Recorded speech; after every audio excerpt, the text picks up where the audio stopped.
L'amour, c'est beau, mais est-ce que c'est vraiment pertinent? Eh ben écoute, on va répondre à cette question. Récemment, sur TikTok, j'ai lancé encore un débat qui a été un petit peu houleux sur pourquoi je déconseille aux hommes de date, pourquoi je déconseille aux hommes de se mettre en couple, pourquoi je déconseille aux hommes de se marier. Alors, ça a fait débat. Comme mon habitude, un peu comme le test de paternité que j'ai mis en avant depuis 2 ans, un dilemme que j'ai mis en avant depuis 2 ans et qui maintenant se répand partout un peu sur internet. Et là, il va y avoir deux grandes écoles du pourquoi je te déconseille de tomber amoureux. Alors, il va y avoir ceux qui vont être vraiment du style, ouais, c'est un peu comme dans Spider-Man, c'est un événement Canva. Il faut absolument que tu tombes amoureux. Comme ça, tu as ton premier goumin aussi. Tu sais, on appelle ça soit un événement Canva, soit un goumin. Et après, derrière, tu auras ton Winter Arc. Donc, ce que je suis en train de sous-entendre, ça veut dire que, en gros, tu tombes amoureux, mais vraiment amoureux. Et c'est vrai que quand tu perds la personne, si tu es vraiment amoureux, en tout cas pour les hommes, vous savez que les hommes, ils sont pas du genre à, par exemple, remplacer la personne d'ici quelques semaines après, quelques mois après. Rien à voir. C'est des gens qui, nous, c'est beaucoup plus complexe que ça, comparé à certaines. Et c'est pas un an après que ça y est, bon vas-y, je me remets en couple et tout, rien à voir. Nous, il y a toute une évolution spirituelle qui se passe derrière. Et c'est vrai que moi, j'étais vraiment de cette école-là. Et en vrai, je suis toujours de cette école-là où, ok, dans ce cas-là, pour moi, il faut que tu connaisses ta chute, tu vois.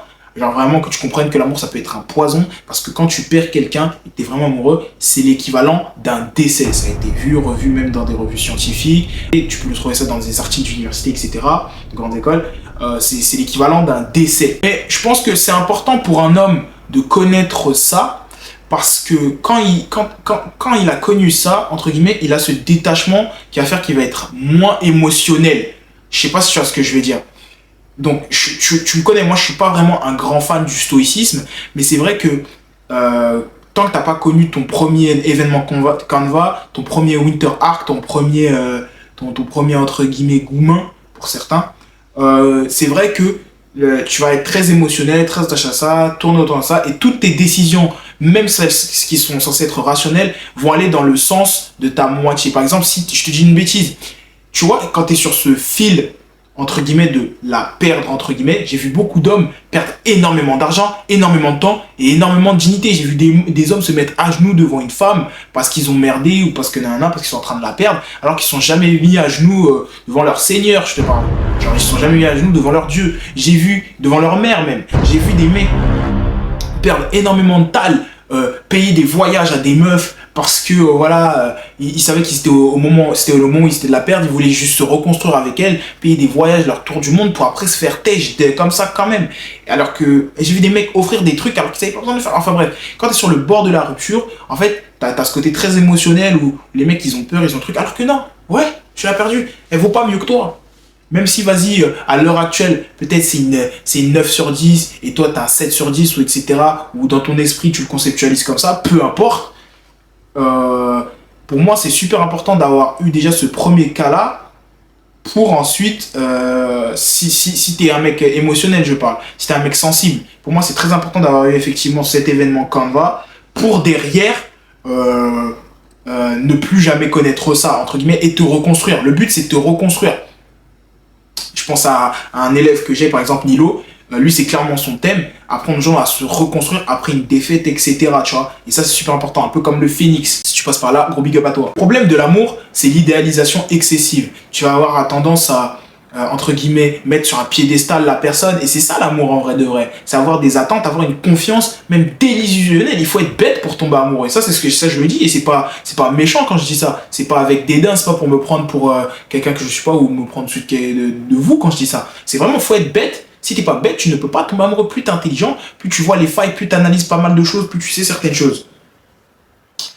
Et là, notamment quand je reviens sur le sujet d'avant, la dépendance affective aussi. Il y a des mecs qui vont vraiment commencer à avoir peur de perdre la personne, se la donner, etc. Ce qu'il faut que tu mettes en place, c'est vraiment des alternatives. Commencer à apprendre à te connaître toi-même. Te construire, tout surtout, savoir poser des limites.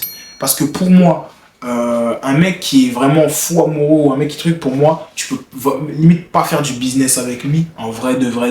Alors, tomber amoureux, pour moi, c'est pas une fatalité. Encore une fois, pour moi, t'as des entre guillemets, t'as des bonnes choses. Et encore une fois, hein, pour moi, ce que je suis en train d'exposer aux hommes, ce n'est pas du tout la même chose pour les femmes. Encore une fois, les femmes et les hommes ne sont pas égaux, il faut viser l'équité.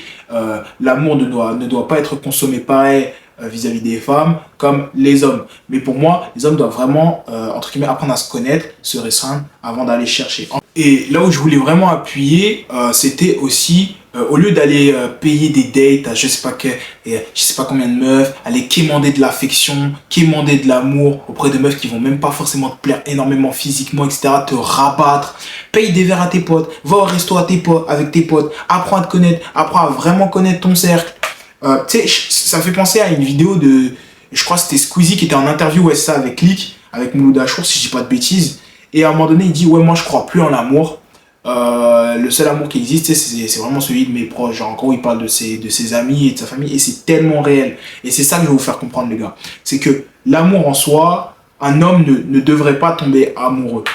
Un homme ne devrait vraiment pas tomber. En fait, une fois, et à la limite, mais un homme ne devrait pas vraiment, genre, tu vois ce que je veux dire, vraiment dépendre de sa moitié, vraiment être réellement attaché, amoureux. Il doit avoir cette, comment dire, ce statut, entre guillemets, de leader d'équipe, entre guillemets, et il n'est pas là pour voilà, c'est lui qui mène le bateau, c'est lui qui le conduit, même si c'est une équipe, hein, c'est lui qui conduit, entre guillemets, mais lui, il a les idées claires, serein, c'est le capitaine à bord. Pour moi, ça doit être comme ça. Et je pense qu'un couple, ça fonctionne beaucoup mieux comme ça. Il y a certaines femmes qui essaieront de vous faire croire le contraire, notamment avec cette histoire de Black Cat Energy, Golden Retriever Energy. Ouais, il faut Golden Retriever et Golden Retriever. Si vous n'avez pas compris, Golden Retriever, c'est les gens qui sont très, entre guillemets, dépendants affectifs, très, voilà, qui ont besoin des autres, etc., comme Tassousana, enfin bref. Et Black Cat Energy, tu sais, c'est les gens un peu froids, qui sont dans leur coin, etc. Et en gros, pour moi, je pars du principe que oui, effectivement, Golden Retriever Energy, ça fonctionne. Mais le problème, c'est que pour moi, ça fonctionne sur le court terme. Black Cat Energy et Golden Retriever Energy, pour moi, ça fonctionne que si c'est l'homme qui vraiment a cette énergie, entre guillemets, Black Cat. Ce que certains vont pas vous faire comprendre, ce que certains vont essayer de vous faire oublier, entre guillemets, c'est que ça fonctionnera toujours mieux, même s'il y a des mecs qui abusent de cette énergie Black Cat, entre guillemets, il y a des mecs qui en abusent, qui font n'importe quoi, qui en profitent pour tromper, mentir, tout ça. Dans tous les cas, j'ai jamais vu un couple qui a tourné au fiasco, parce que voilà, il y en a un qui, l'homme, c'était la Black Energy, alors que le contraire, lorsque c'est la femme qui, entre guillemets, vous voyez ce que j'essaye de sous-entendre, hein, l'ascendant, l'amour qui aime plus que l'autre, entre guillemets, on dit souvent ça. Et bah très souvent, le couple est foiré au bout de quelques mois. Au bout de quelques mois, c'est très rapide. En tout cas, c'est mon avis. Enfin bref, dis-moi ce que t'en penses. N'hésite pas à t'abonner. Les loups avec les loups, les porcs avec les porcs. Vive la sélection naturelle.